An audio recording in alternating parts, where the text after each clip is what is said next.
Hey guys, it's Evan with Evan K Exotics. It's late January 2025 and the video today is about my general view on reptile laws and restrictions and legislations and the requirement for permits. And I want to kind of talk about those ideas and just give you guys some of my opinions on them, give you some of my understanding on them. It's something that laws, we are all servile to these laws, so it plucks all of us as keepers and it affects what we do as keepers. So I want to go from there. But the reason I'll tell you that I'm specifically choosing to make this video is because, like everything in reptiles, the conversation about laws and restrictions and the concern about those things is cyclical, even though the threat is always there. And right now I think people are pretty concerned because they're going to release some sort of documentary by the same people that did Tiger King, which could shed us in a bad light. And also we've had some other higher profile things like that Swaggers guy that got himself bit by a taipan, things like that. So basically I will tell you that overall I think that we as keepers need to be concerned about them. But before I talk about this in depth, I wanted to point out another great keeper. I mentioned her last week, Lisa Benson. Lisa Benson just released her first YouTube video, and I gotta tell you, she's got some, it's a serious mic drop. She released a video that showed the construction of her new boa room or boa facility or whatever you want to say. I got to tell you, in terms of people in the U.S. that have collections in their own home, she's right at the top. This is her first YouTube video. I had a wonderful just 1 hour conversation with her last week just as friends, and man, she is a keeper after my own heart. I'm going to put that link to her video right in the description, right at the top. Go over there and watch that right when you're done with this and subscribe to her. She deserves everything. She is going to produce content that is at least, I think she's going to produce content that will appeal to you guys if you like me, but it's going to be actually higher quality, I think. I think she's got so much potential. I'm so proud of that. So go ahead and give Lisa a subscribe.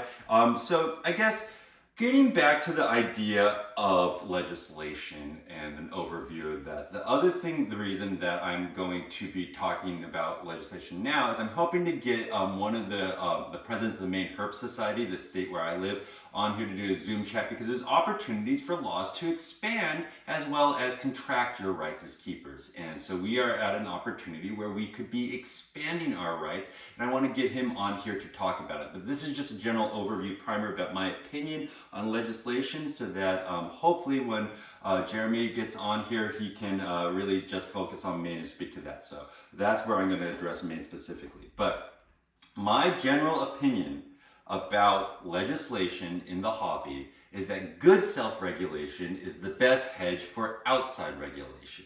And by that I mean, on every level of life, our abilities to control ourselves and have good executive functioning is what's going to keep other people from coming in and making decisions for you.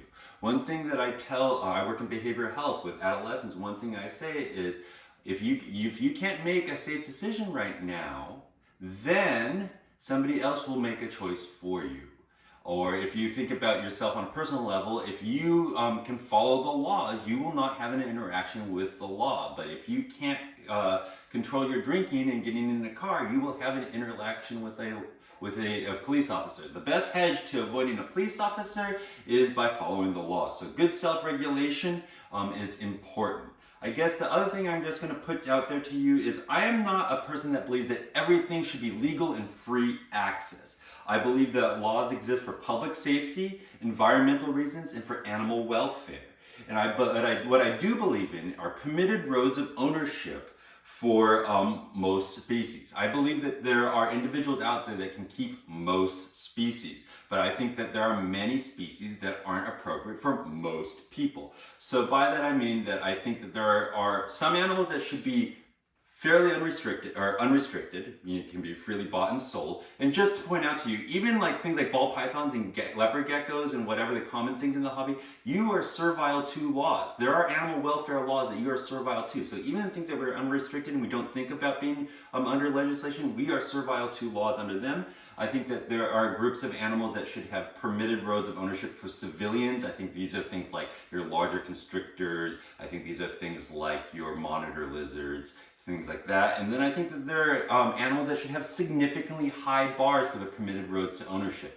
One high bar of ownership might be an AZA license or something like that, a zoological association license. Although I know that in the community there's not everyone's on board with AZA licensing things for animal welfare and things, but I think that there's certain animals that go beyond free access, beyond permitted roads to ownership access, and I think that they move into the very high bar for ownership. So, you know, if we're talking about crocodilians, if we're talking about significant venomous reptiles, if we're talking about some of these, like I even think retics and things like that should fall into this zone of legislation where for a civilian to get them, it should be on par with the best model I've seen is the falconry model. If you ever look into falconry, the idea to get a falcon, you have to have it's really high bar. You have to have a mentor. You have to demonstrate experience. You have to have a state signed off on facility called a MEW, and you have a very strict ways under which you can acquire animals. So I think that there should be a permitted road to ownership for almost all animals, but that should have an escalating bar or an escalatingly high bar or threshold to getting that permit or being allowed to do that. So that's just one opinion I put out there for you. And the other thing I will tell you is that I think that overall, us as a reptile hobby, we have a lack of maturity, we display a lot of selfishness, and then we display a lot of impulsiveness when we talk about reptile laws and legislation. And so I guess here's what I will tell you. And the first thing I'm going to tell you is going to sound as close to gatekeeping in the hobby as you're going to get me to say something. And I do see why this is considered gatekeeping, but I also tell you that I think that it's a reasonable thing to do.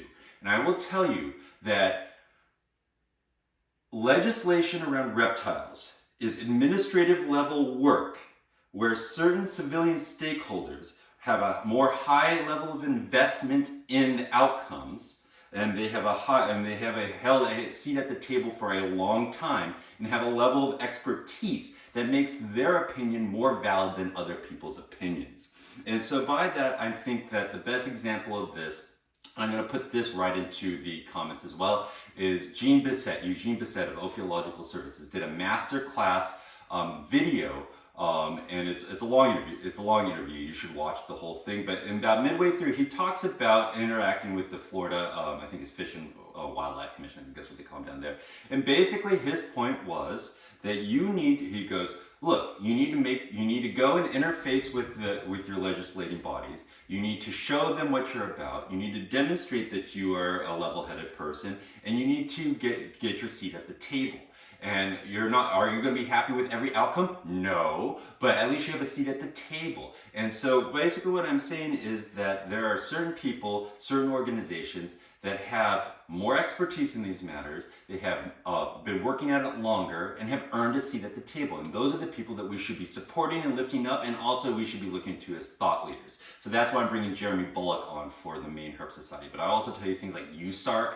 These things should be at the forefront, and they should be supported by everybody, and they should be we should be looking to them as our thought leaders in this. So I'll just tell you that. Kind of going on in my indictment of us in this whole conversation is that I think that we only think about ourselves in this hobby. And I say, when I say that, I hear a lot of people go, you can keep anything if you just don't get caught. And well, yeah, sure, I guess, but for every 10 people that keep something and are just not going to get caught, one of them is going to get caught, or one of them is going to be a bad actor, and they're going to shine light poorly on all of us. And that one person plucks the web for all of us, and then it shakes all of our rights to keeping. I will tell you that I've made the news with my reptiles unintentionally for something that was completely outside of my control. And luckily they treated me with a positive light because of who I am and because of the situation, because I think I was being responsible and within the law. But imagine all those just don't get caught, that they're in the same situation and they made the news and what that would have done for us. And I think that's just selfish. And I think another thing too is that when we do have opportunities to be at the table, and then when these thought leaders come down and ask us, what do we want to see? The first thing that people say is, I want X species that I've really been wanting for a long time. And that's really a selfish way to be thinking. I think that really you need to be thinking basically, what is a reasonable thing to ask for, and what is something that will be, A, be reasonable, B, expand something broadly for a lot of people, and C is something that is going to be logical to whatever the legislation that's already there. So for example, I want, like, people are like, I really wish that I could have, I don't know, a certain species of Liasis, of Maclox pythons or something like that. Why not just ask for the entire genus of Liasis or something along those lines? All right, and then I will tell you that there's also kind of like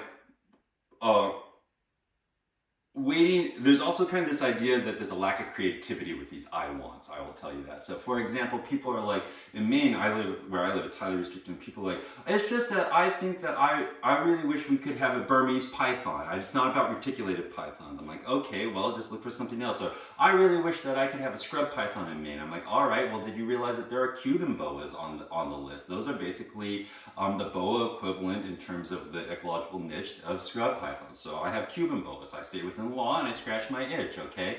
Something like that. Or it's not that I want mainland retics, I just want super dwarf retics. Well, what about the Timor pythons that you're allowed to keep in the state of Maine? Those are basically super dwarf analogs. So to some idea, I think that that's just speaking to the idea of impulsiveness, where people who haven't really been in the hobby long enough to know that there's so much more beyond just what the superlative animals that they know they can't have are there. They don't think beyond that. So if somebody's sitting there, being poopy pants because they can't keep something, a retic, I'd say, well, there are animals out there that you could keep that are very similar and as cool that you just haven't even had the creativity to thought about it. I just think it speaks to impulsiveness and immaturity and lack of experience and lack of understanding. And I think the last way that we can really have a lack of, or have selfishness in this hobby is when we wait till things come to our front door. So we're like, USARC always has state level legislation or local level legislation.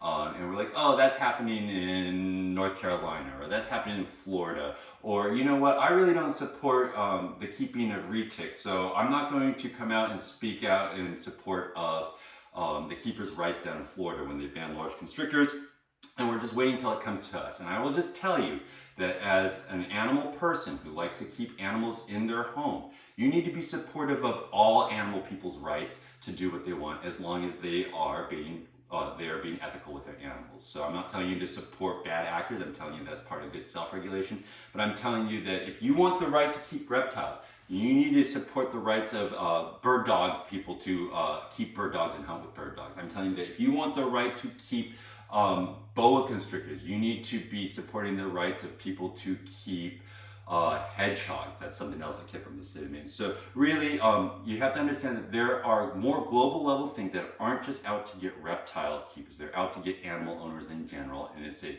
stand together or die alone thing. And so as an animal person, as a snake person, or as a snake person primarily, as a reptile person a little more broadly, as an animal person in general, I'm going to support the entire arc of people that are like me in working with animals in a way that is positive for them, okay? And so now the next thing I'm going to tell you is that, moving on, I do think legislation is important. I do think that it works in a lot of ways to protect people, to protect the environment, and to protect animal welfare. I will tell you that I think that, as Eugene Bessette said, is it perfect? No, it's never going to be perfect. And I think that there are examples of things that are either both overreaches and underreaches of reptile legislation. I kind of want to talk about some of those. And the first two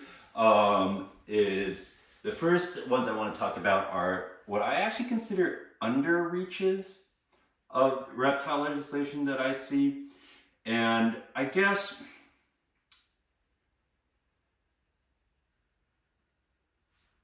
the primary focus of reptile legislation, if we were to take it at face value as to what people would espouse the reason for it is primarily there to protect the public, and also primarily there to protect our native environment. So either people are going to try to legislate things that they think have potential to harm people, venomous reptiles, large constrictors, things like that, or they're trying to legislate things that have potential to harm the environment if they get loose, so things that would be potentially invasive. What I see less of a focus on is the idea of legislation to protect animals in captivity, the welfare of the animal in captivity, and I see less of a focus on legislation to protect wild-caught populations in environments from whence these animals come. And so by that I mean, I'm not against wild-caught animals, and I think that this is something that can be solved through market forces with legislation. But I personally believe that wild-caught animals come in too readily. I think there's too many of them coming in. And I think that they're being sold too cheaply.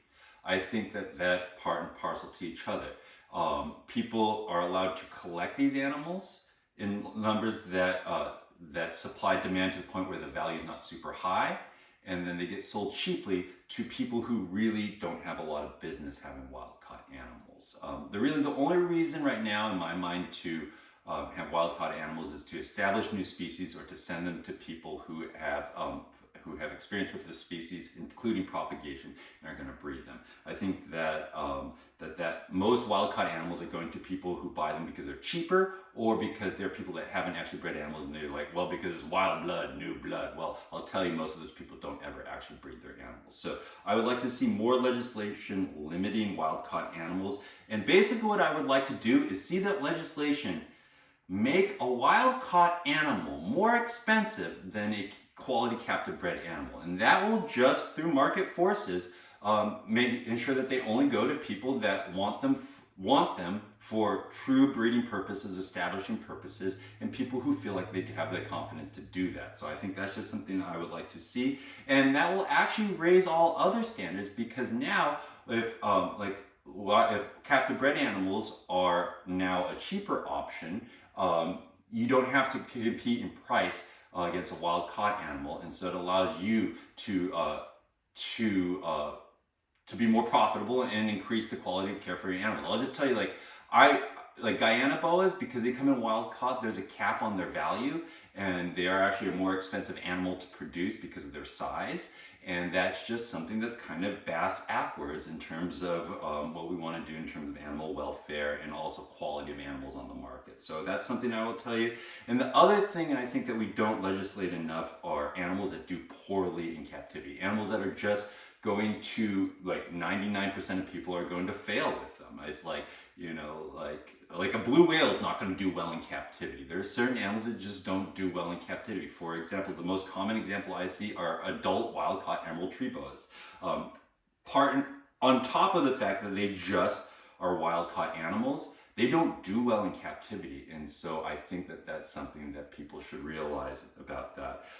There are lesser species too that I think that come in, and people just don't actually do super well with them, even though for whatever reason, like I'm trying to think of like sunbeam snakes, people just don't tend to do well with them. Candoias, people just don't tend to do well with them. I did poorly with them. So things like that, they should just be less readily available through some form of legislation. And I think that when we're thinking about legislation, we're primarily thinking about human safety, secondarily thinking about native environment safety, but I think we need to be thinking more about animal welfare, the captive animals' welfare, and as well as the environmental impacts abroad. So those are areas where I'd say that we're underreaching with legislation. Some areas that that I think that we would be overreaches. One of them would be minimum cage sizing, and I'll just tell you the three pillars of good captive snake husbandry: heat, humidity, hygiene. In there, it is not caging. Cages need to be adequate. This is an example of a cage that I keep a boa. That's a 7-foot boa in a 6x3 cage. I consider it adequate. Do I think that she could be in a 4x3 cage? Yeah. Do I personally think that that would be adequate? Yes. Do I think this is better? Yes. But the point being is cage sizing is a poor proxy or a poor metric to gauge overall care. And it really talks to the limitations of legislation, and I think this is one of the reasons we see bad legislation or legislation that doesn't get at what we want, is that there are actual limitations to the ability of legislation to change the issues that we want changed. And I will tell you, minimum cage size is kind of an example of a technical enforcement, but not an authentic metric of animal welfare.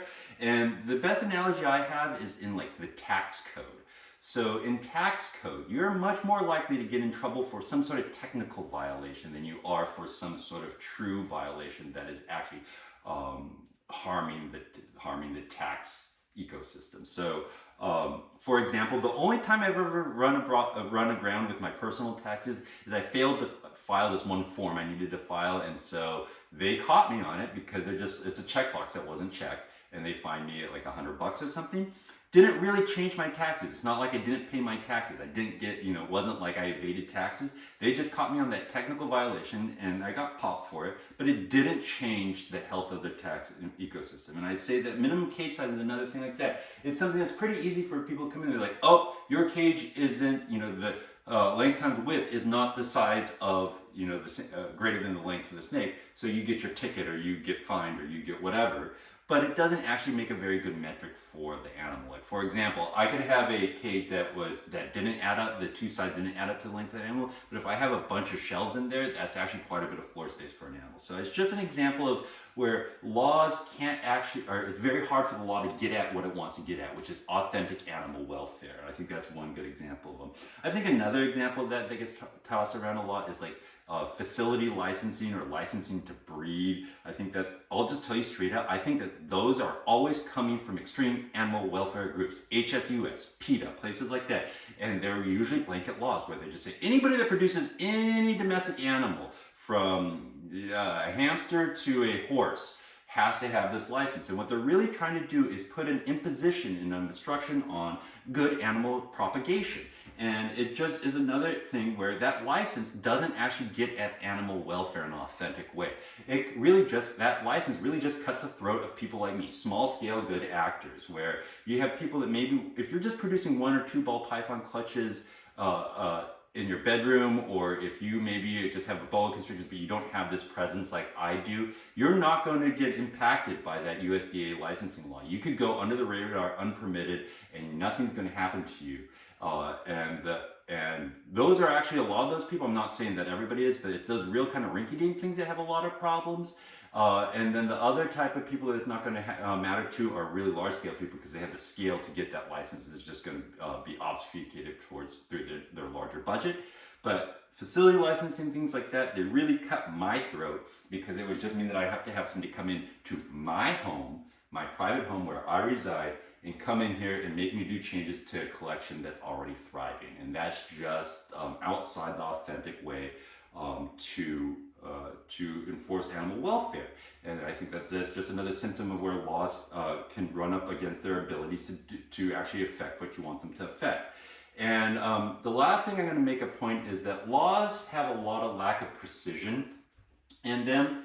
And because of that, I think like people are like, I just want X, or I don't understand why they don't do this. And the thing that I'm going to speak to is super dwarf retics, because it's the most common example. Is people, I think it's pretty common for people like, nobody should have mainline retics. I just want to see super dwarf retics. And what I'm just going to tell you is that laws don't have that type of precision. It's not like they're going to be able to say that it has to be 75% Calicoa dwarf retic or to be legal, and then they're going to be able to send out an agent and make that determination. There's not that type of precision in law and in enforcement. And I'll also tell you that that's a good example of poor self-regulation, because super dwarf retics, a lot of mainland retic blood has been bred into them, and a lot of super dwarf retics aren't actually super dwarf retics. So that's both about the shortcomings of the law and also about our bad behavior as a hobby. So these are just kind of overview type ideas that I want to put out there so that you'd understand my opinion about these things. I'm hoping to get Jeremy Bullock on here on the Zoom type meeting at sometime soon. But what I'm just going to speak to specifically about the state of Maine is where I live, we have what's called a white list. And that means that if it's not on the list, you're not allowed to keep it. So it's like the most restrictive level of civilian reptile legislation. We have an unrestricted list, a white list that you're allowed to keep. It's not just reptiles, it's a lot of pet animals. And if it's not on that, then you can't keep it. And that's different than a blacklist. Like a blacklist is common to say no retics, Burmese, anacondas, crocodilians, venomous, certain monitors. That's a blacklist. But we have a white list. And what makes a white list super restrictive is that there are plenty of things that aren't legal just because they're not on the list. There's no logical reason why they shouldn't be legal based on what's already on the list, but they're just not on the list. But the good news is the state of Maine has had this group of really good active civilians that have engaged with the state and over the last couple decades have expanded that list. I'll tell you, when it came to Maine, I didn't have reptiles when I moved here in 2009 because I was kind of in a really unstable point in my life, and I looked at the list and I was like, I can't keep anything that I want to keep here, so I just kind of shelved reptile keeping. But then a couple years later, I looked at the list again, I was like, holy smokes, they added black-headed pythons. Holy smokes, they added Bismarck green pythons. Holy smokes, they added Cuban boas. Holy smokes, they had all these things. And I was like, what's going on? I realized there's this group of people out here working to expand our rights through good self-regulation and by earning a seat at a table and keeping a seat at the table. And so I'm hoping to get Mr. Jeremy Bullock, the president of the Maine Herp Society, on here. I'm not sure if he's still the president, but he's definitely the former president, still very active. Jeremy Bullock is like the president of everything community minded. He's just such a good guy, but I'm hoping to get him on there. But I wanted to release this because this addresses my opinions more globally, but also as a primer to as a foundation to what I'm thinking about for Jeremy. So thank you so much for watching. Go ahead and give Lisa Benson a subscribe and a watch. She's wonderful. I really think you're gonna like her. And then go also watch that Eugene Bessette masterclass. It's about midway through that he talks about legislation specifically, but you should watch the whole thing. Take care. Have a good one. Bye-bye.